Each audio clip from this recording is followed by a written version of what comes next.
Welcome to Twins Hangout channel. By now, most of you have heard of the Sudan cyber attack on Kenya. Our aim today is to help you better understand what started the war in Sudan and how does Kenya come in.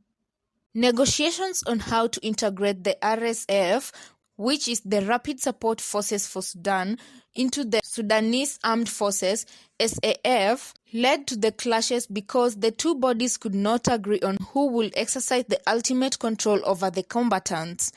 At the heart of the clashes are two men, Sudan's military ruler and head of the army, Abdel Fattah, and General Mohamed Hamdan Dagalo, the country's deputy and head of the Rapid Support Forces, RSF.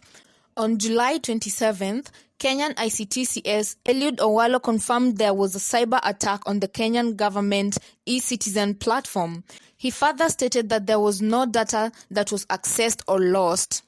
The group said it attacked Kenya because it released a statement doubting the sovereignty of the Sudanese government.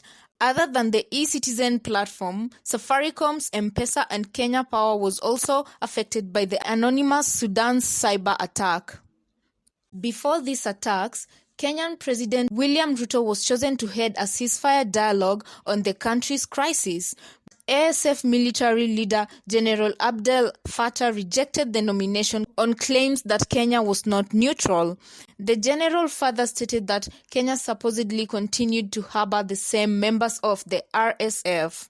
On July 23, 2023, military leader Yasser Alatta dared President William Ruto to send troops to Khartoum.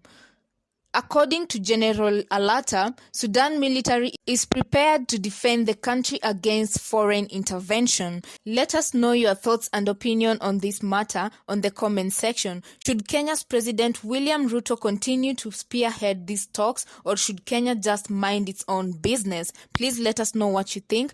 If you've watched this far, please consider subscribing to our channel. Thank you so much.